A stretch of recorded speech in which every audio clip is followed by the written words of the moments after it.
नमस्कार, स्वदेश न्यूज देख रहे हैं आप। मैं हूं आपके साथ ऋषभ सोनी और लेकर आया हूं हमारा खास कार्यक्रम मध्यकाल। मध्य प्रदेश में देश के उन टॉप 3 राज्यों में शामिल है जहां राज्य बजट का लगभग 40% हिस्सा पूंजीगत निवेश यानी कि कैपिटल इन्वेस्टमेंट में खर्च किया जा रहा है। इसके तहत सड़कें, पुल, बिजली, जलापूर्ति, शिक्षा, स्वास्थ्य और सुविधाओं का विस्तार और इसके साथ अन्य अवसंरचना परियोजनाएं शामिल हैं। मुख्यमंत्री डॉक्टर मोहन यादव ने हाल ही में केंद्रीय बजट 2026-27 पर प्रतिक्रिया और राज्य के आगामी बजट सत्र से पहल दी। डॉक्टर मोहन यादव ने कहा कि इससे प्रदेश के विकास को मजबूती मिलेगी और मध्य प्रदेश की स्थिति विकासोन्मुखी राज्यों की श्रेणी में और ऊपर उठेगी। उन्होंने ये भी बताया कि केंद्रीय बजट के प्रावधानों के साथ राज्य अपने पूंजीगत व्यय पर खास ध्यान दे रहा है। आपको बता दें, पूंजीगत निवेश वो भाग है जिसे सरकार दीर्घकालिक परियोजनाओं और भौतिक अवसंरचना जैसे निर्माण कार्य, नई सुविधाएं और भविष्य उन्मुख योजनाओं पर खर्च करती है, जो आर्थिक वृद्धि और रोजगार सृजन में मदद करता है। सीएम डॉक्टर मोहन यादव ने कहा कि बजट में टियर 1 और टियर 2 शहरों में शहरी विकास, अधोसंरचना निर्माण और औद्योगिक गतिविधियों के विस्तार के लिए पर्याप्त धनराशि का प्रावधान किया गया है। मुख्यमंत्री ने कहा, इन प्रावधानों से मध्य प्रदेश के कई प्रमुख शहरों में विकास कार्य तेजी से होंगे। आर्थिक बदलावों पर बात करते हुए मुख्यमंत्री ने कहा, बजट से पहले और बाद में वैश्विक स्तर पर जो गतिविधियां हुई हैं, उनसे भारत की आर्थिक मजबूती साफ दिखाई देती है। मुख्यमंत्री ने दावा किया कि राज्य में बेरोजगारी दर में लगातार सुधार हो रहा है और वर्तमान में ये सिर्फ 1.5% रह गई है। मुख्यमंत्री ने कहा, मध्य प्रदेश में महानगरीय क्षेत्र के विकास की दिशा में प्रयास जारी है। केंद्र सरकार द्वारा मेट्रोपॉलिटन सिटी के लिए किए गए प्रावधानों से राज्य को सीधा लाभ मिलेगा। अब वर्तमान में प्रदेश में ऐसे शहरों के विकास की तैयारी चल रही है। मुख्यमंत्री ने यह भी स्पष्ट किया कि केंद्र सरकार की योजनाओं में भी मध्य प्रदेश 40% हिस्सेदारी वहन करने में पूरी तरह सक्षम है। अब विकास का लक्ष्य निरंतर दोहरे अंकों में विकास दर बनाए रखना है। जब ग्रीन एनर्जी की बात आ रही है, जो मैंने इसमें बजट में पढ़ा है, ग्रीन ईवी को हम प्रोत्साहन दे ही रहे हैं लगातार, और उसी प्रकार से डीजल पेट्रोल में जो आपने बात कही उसकी चुनौती हमारे सबके सामने है।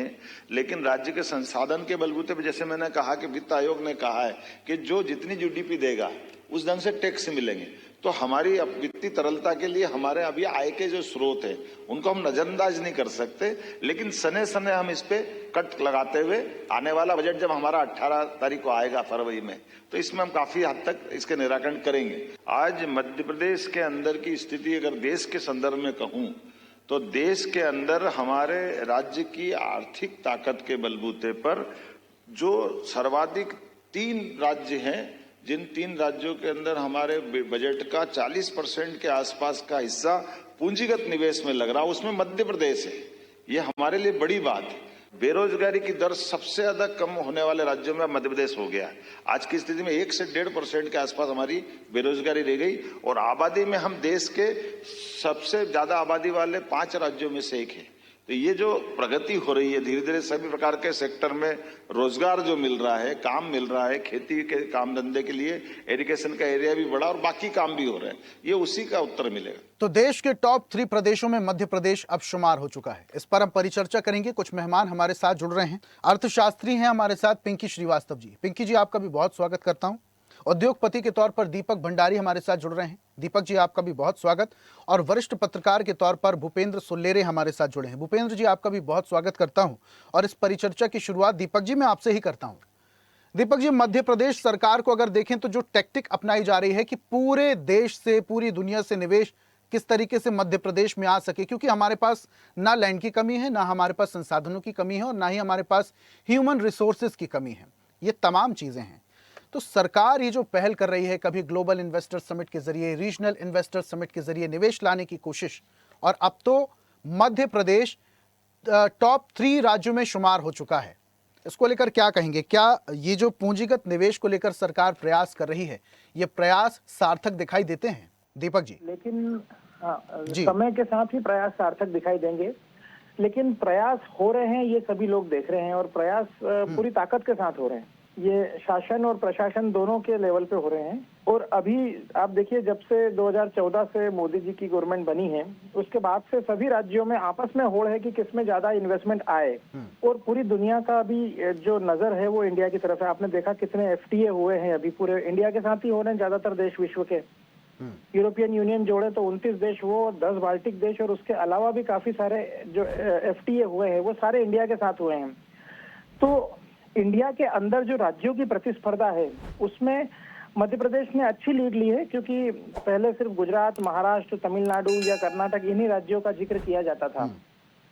लेकिन आज हम देख रहे हैं कि परिदृश्य बदल रहा है और जो सरकार की इच्छा शक्ति है उससे एक माहौल बना है और वो एक माहौल पूरे देश में भी जा रहा है। और अभी जब वर्ल्ड इकोनॉमिक फोरम की जो दावोस में मीटिंग हुई थी और उसमें जब हमने शिरकत की थी तो उससे दुनिया को एक मैसेज गया कि एक मध्य प्रदेश ऐसा राज्य है जो कि भारत के हृदय में स्थल है और वहाँ पे सब कुछ है, जैसा कि आपने बताया, ह्यूमन रिसोर्स भी हैं, उसके बाद नेचुरल रिसोर्स भी हैं और अब स्किल डेवलपमेंट पे भी सरकार काम कर रही है।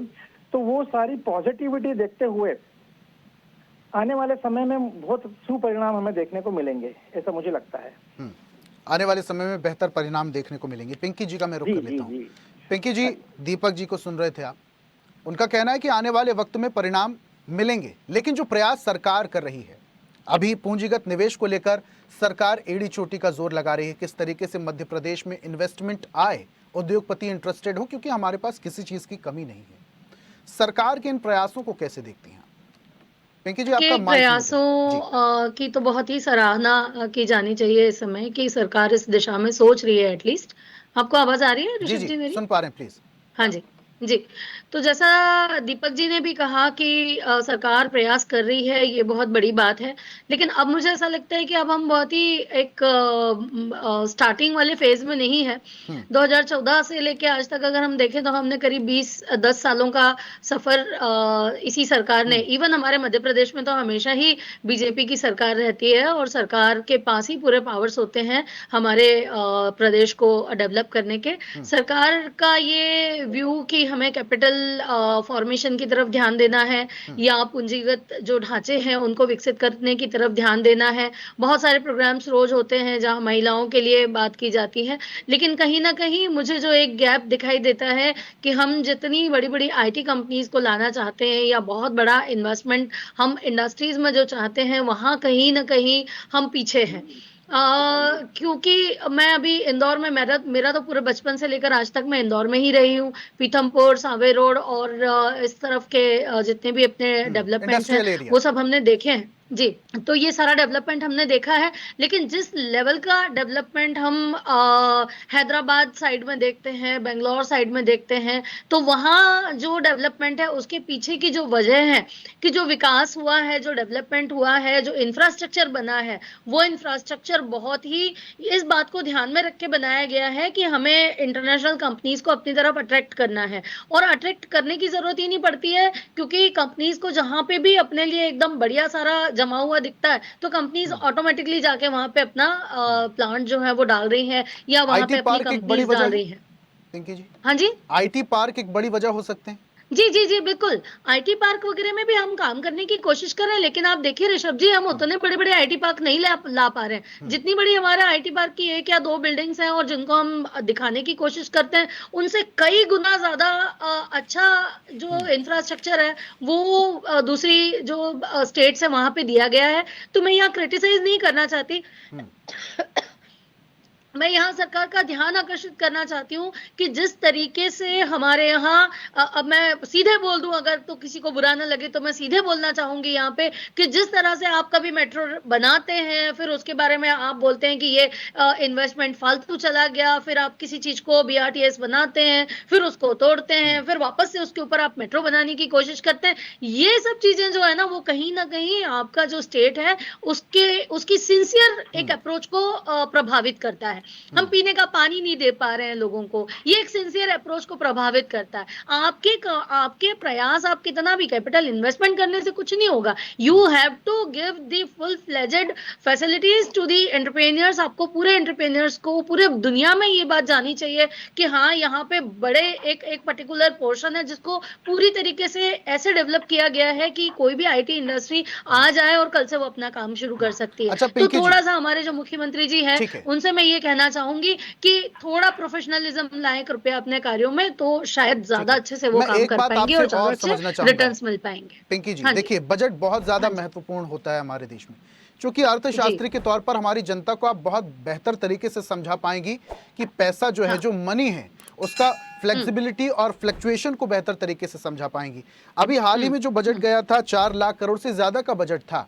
अब चूंकि आप ये कह रही हैं आईटी पार्क एक मुख्य वजह हो सकते हैं, सरकार को इस बारे में सीरियस होने की जरूरत है, तो क्या इस बार बजट बढ़ाने की भी जरूरत पड़ेगी? क्योंकि निवेश अगर लाना है तो कहीं ना कहीं काम करना होगा धरातल पर, और एक वजह बजट भी हो सकता है।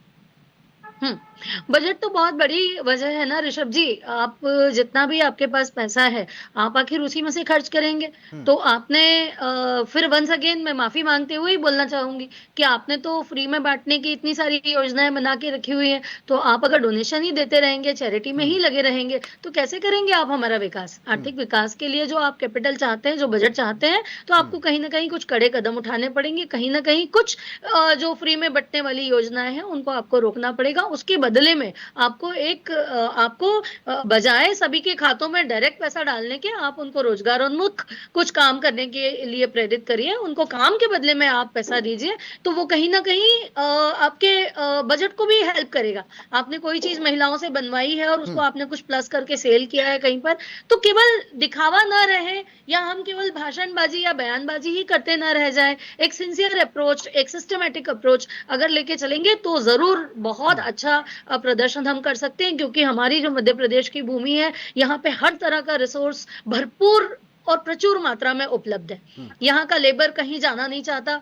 उसको यहाँ पर रहकर ही काम करना है। हमारे यहाँ शुद्ध हवा है, हमारे यहाँ पानी की कोई कमी नहीं है, हमारे यहाँ लैंड जो बैंक है उसकी भी कोई कमी नहीं है, हमारे यहाँ पे कुशल व्यवसायियों की कमी नहीं है। भंडारी जी सामने बैठे हुए हैं। तो जो हमारे पास रिसोर्सेस हैं, वो रिसोर्सेस इतने सक्षम है कि आपको जमीन से आसमान तक ले जाए। बस और सिंपल सा बाकी के जो एक राज्य मेरा हैं उनसे सजेशन बहुत है। बेहतर तरीके से कॉम्पिटिट हम कर भी सकते हैं। ठीक है, पिंकी एग्जैक्टली जी, कर सकते हैं, बिल्कुल ठीक है, कर सकते हैं, आऊंगा बिल्कुल कर वापस से आपके सकते हैं। पास। देखिए ना, जलवायु कितनी अच्छी है, ठंड में ठंड है, गर्मी में गर्मी है, बिल्कुल एक मॉडरेट, ईश्वर का वरदान है हमारे ऊपर। ठीक है, तो ये सब वरिष्ठ तो हो ही पत्रकार सकता भी है। हाँ हमारे जी। साथ जुड़े हुए हैं, भूपेंद्र जी, हम्म, उन्हें भी चर्चा में शामिल कर लेते हैं। भूपेंद्र जी, पिंकी जी को आप सुन रहे थे।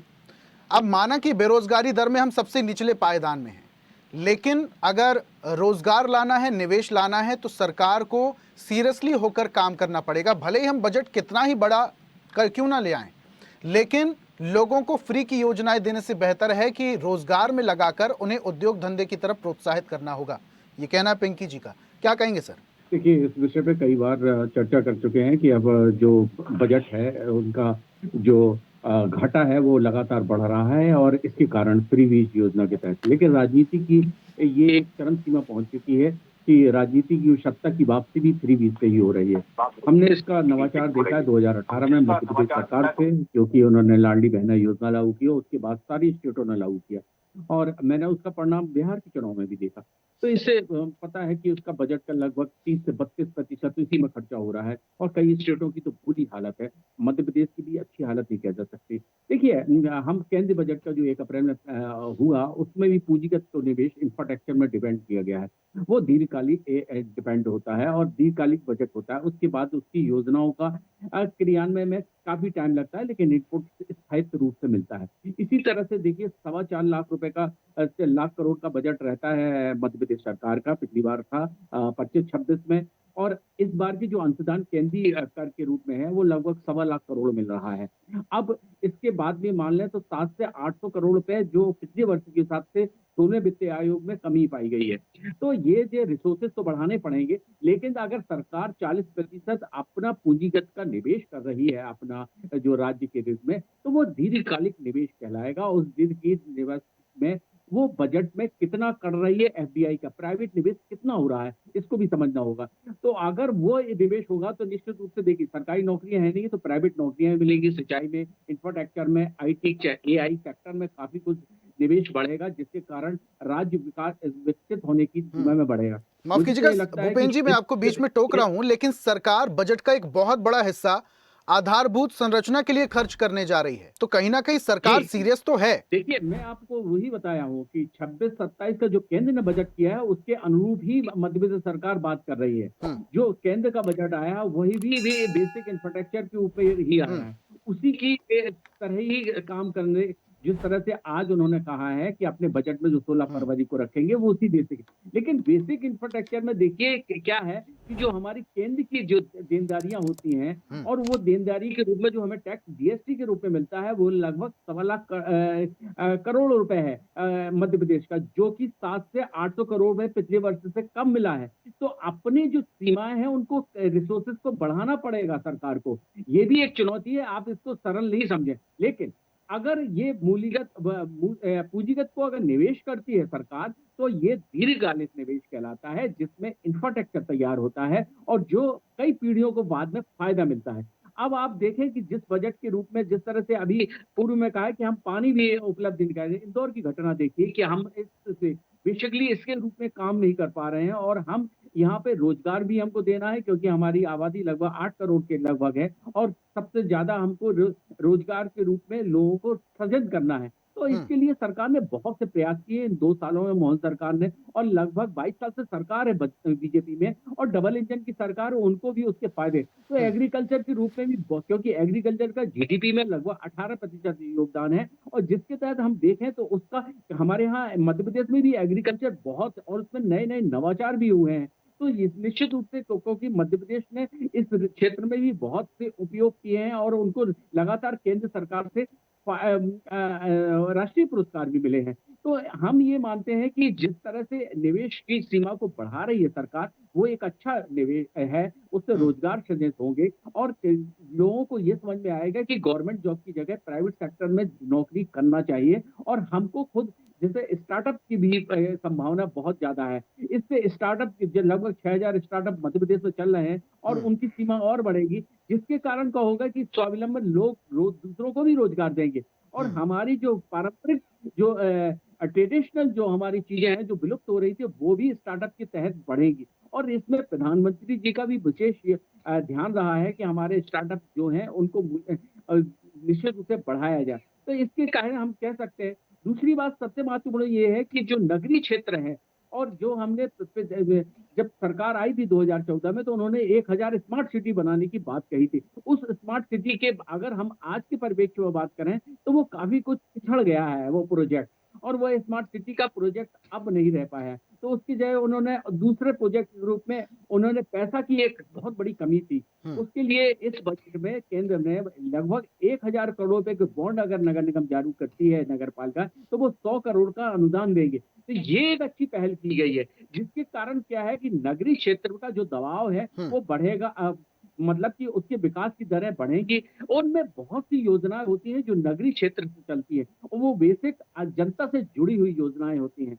और दूसरी मैं बात कहूं कि मध्य प्रदेश में खास तौर से जो एनवायरनमेंट है, चाहे पर्यावरणीय आप देख लें, चाहे खनिज के रूप में देख लें, उसमें हम निश्चित रूप से संपन्न हैं। और चाहे इसके हम निवेश के रूप में तीर्थाटन के रूप में भी बहुत ज्यादा डेवलप कर सकते हैं, क्योंकि 2028 में हमारे यहाँ सिंहस्थ होना है और सिंहस्थ का एक स्पेशल बजट होता है जो 20,000 करोड़ का है। और इस बजट को सरकार ने अभी इस बजट में नहीं दिया है, लेकिन इससे बेसिक इंफ्रास्ट्रक्चर में बहुत ज्यादा योगदान मिलेगा। और मुझे लगता है कि ये बजट पूंजीगत जो 40% इसी कारण और भी बढ़ाया जा रहा है, क्योंकि जो कुंभ होता है वो एक बहुत इंफ्रास्ट्रक्चर को डेवलप करता है, चाहे यातायात के हो, चाहे सड़कों के रूप में हो, चाहे परिवहन के रूप में हो, चाहे रेलवे के रूप में हो। क्योंकि रेलवे का भी बहुत बड़ा प्रोजेक्ट है, क्योंकि अभी इस बजट में हमने देखा है मध्य प्रदेश को रेलवे का काफी कुछ हिस्सा मिला है। तो हम ये मानते हैं कि आने वाले 2028 और 30 के लगभग में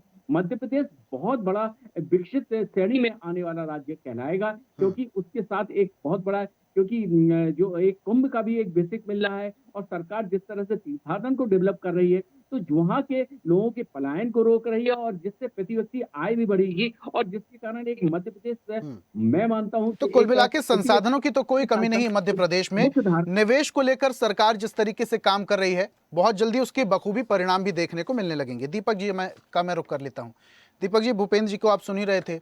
सरकार अब कैपिटल इन्वेस्टमेंट को लेकर पूरी तरीके से तैयारी में है, 40% इसका हिस्सा रहने वाला है। सरकार एमएसएमई को लेकर सीरियस है, सरकार एमएसएमई उद्योगपतियों को लेकर सीरियस है, लघु उद्योगों को लेकर सरकार सीरियस है। सरकार मुहिम चलाती है विरासत से विकास की तरफ, सरकार रीजनल इन्वेस्टर्स समिट भी कराती है।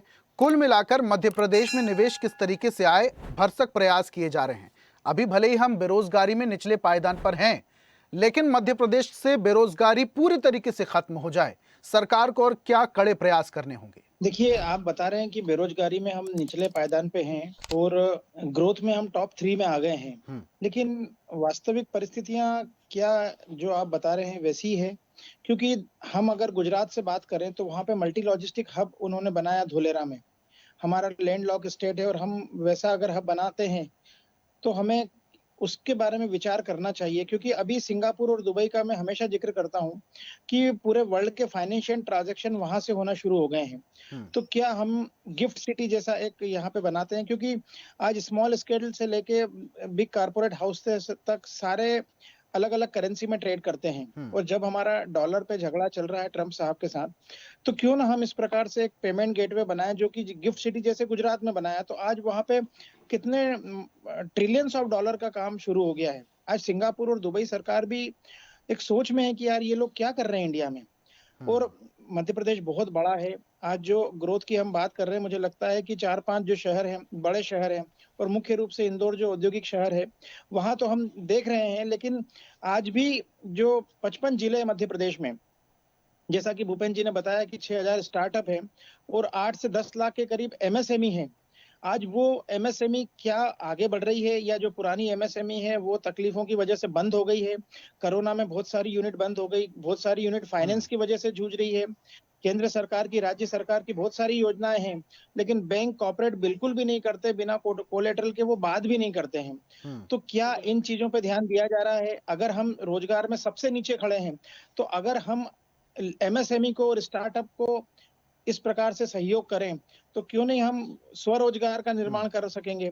और यही स्वरोजगार आगे जाके और जाहिर सी बात ग्रोथ है इंजन दीपक जी, बनेगा। जब ये जो भले ही मदर ट्रिपल इंडस्ट्री इंजन या डेवलप होती हैं, ये लघु उद्योगों की बूते ही होती हैं, क्योंकि लघु उद्योग बहुत बड़ी भूमिका निभाते हैं रॉ मटेरियल और सर्विस प्रोवाइड कराने में। लेकिन अगर लघु उद्योग को बढ़ावा दिया जाएगा और लघु उद्योग को लेकर सरकार सीरियस होगी, तो बड़ी इंडस्ट्री मध्य प्रदेश में फलेंगी फूलेंगी, रोजगार भी आएगा। ठीक है, आखिरी कमेंट पिंकी जी से मैं ले लेता हूं। पिंकी जी। जी बिल्कुल, बहुत अच्छी बात सभी वक्ताओं ने कही है। एंड फाइनली मैं भी ये बोलना चाहूँगी कि जितना हम छोटी-छोटी इंडस्ट्रीज़ की तरफ ध्यान दे रहे हैं और बहुत सारी महिलाओं को हम छोटा-छोटा रोज़गार प्रदान करने की कोशिश कर रहे हैं, और हमारे जो मुख्यमंत्री जी हैं वो भी बहुत सारी समिट्स करते रहते हैं। लेकिन हमें थोड़ा बहुत ध्यान देना चाहिए आयशर जैसे बड़े प्लेयर्स को भी लेकर आने की। बरसों पहले एक आयशर आया और उसने पूरे इंदौर और आस-पास का पूरा हमारा भाग्य बदल दिया। तो ऐसी अगर 5, 7, 10 इंडस्ट्रीज और बड़ी-बड़ी हो जाएँ, तो पूरी स्टेट का भाग्य बदल जाएगा। तो हम कोशिश करें कि बजाय बहुत ज़्यादा फोकस एमएसएमईज़ पर और छोटी-छोटी इंडस्ट्रीज, वो तो कर ही रहे हो आप, उसमें कोई कमी नहीं है आपकी तरफ से, and you are doing fantastic. और जैसे कि दीपक जी ने बोला कि उनके लिए भी फ्यूल जो है, उनका जो फंड्स हैं, वो कहीं कोई समस्या आ रही है, उनको भी कृपया सॉल्व करने की कोशिश करें। लेकिन थोड़ा अगर फोकस करके 5-7 बड़ी इंडस्ट्रीज को हम ला पाए और मैन्युफैक्चरिंग के बड़े प्लांट लगा पाए, तो उनमें क्या होता है ना ऋषभ जी, कि एक साथ 5-5, 10-10 हजार लोगों को रोजगार मिल जाता है ना? तो क्योंकि वो जो कैपिटल फॉर्मेशन है वो हमारे पास नहीं है। मैं एक महिला होके छोटी सी एक इंडस्ट्री डाल लूंगी, 4 कपड़ों का स्टॉल लगा के उसको बेचने चले जाऊंगी, लेकिन जो बड़ी इंडस्ट्रीज होती हैं उनमें ह्यूज अमाउंट इन्वॉल्व होता है, कैपिटल बहुत सारा लगता है, उन्हें जमीन। बिल्कुल पिंकी जी, तो ये सब समस्याओं को देखते हुए भी सरकार को कदम उठाने होंगे। बहुत शुक्रिया पिंकी जी हमारे साथ जुड़ने के लिए। दीपक जी आपका भी बहुत शुक्रिया। भूपेंद्र जी आपका भी बहुत शुक्रिया हमारे साथ जुड़ने के लिए।